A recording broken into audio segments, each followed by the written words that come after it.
If they knew that part of my honeymoon with Nathan was a ski trip to Val Thorens, the highest ski resort in France's Trois-Vallées, they would freak out like never before. Probably even more than when I accidentally killed Aguan, or when we thought that my wedding vendors were mafia. I'd been resistant toward the idea of skiing before, due to the aforementioned upbringing of doom and disaster when it came to sports. But Nathan had convinced me and enrolled us in a 2-day beginner's class with a kindly instructor. That was 5 days ago, and I graduated from bunny slopes to green, and later to blue slopes.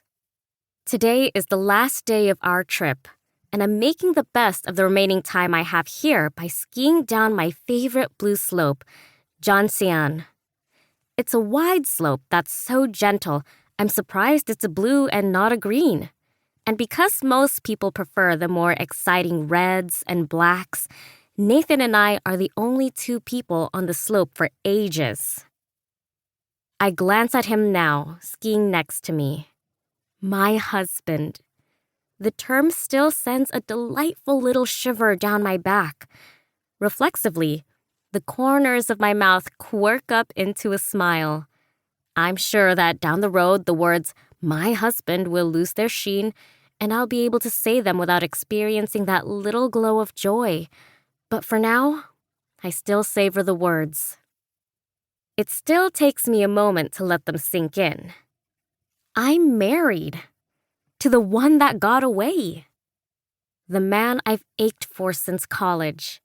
My one true love who's covered up literal murder for my sake and done so much more to ensure the safety of me and my family.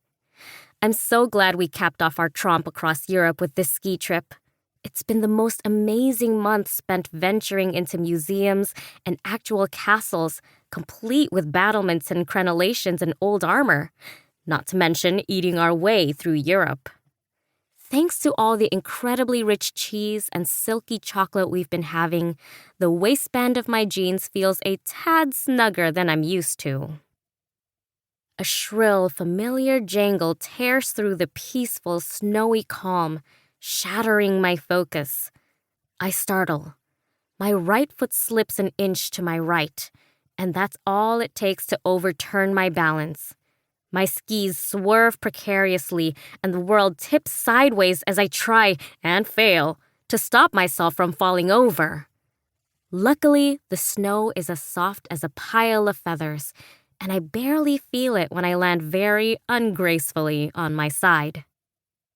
Dimly, I can hear Nathan calling out my name. Moments later, he skids expertly to a stop and crouches down next to me. "Are you okay?" His gloved hands cup my face, brushing away snow and gazing with open concern down at me. I blink and try to catch my breath. "Yeah, nothing's broken, aside from my dignity." Nathan's shoulders sag with relief, and he pulls me up into a hug. "What happened?" As though in answer, the ringing starts up again.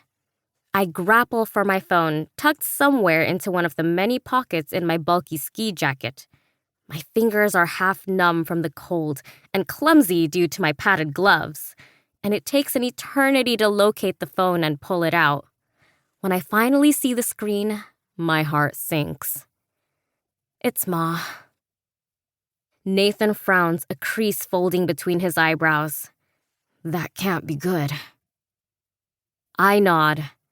Ma and the Aunties have made a big show of not calling me on my honeymoon because, as Ma had said, "Don't spend time talking to me on your honeymoon. You must spend all your time and energy to make me grandbabies, okay?" I'd almost pointed out that we would hardly be spending all of our waking moments making babies, but then my sense of self-preservation had kicked in, and I realized that this worked in my favor, since I didn't exactly want my mother calling me at all hours of the day while I was on my honeymoon.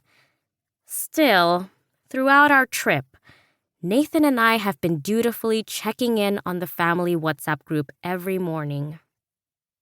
He had been invited to join the family chat group the very next day after our wedding, and to my slight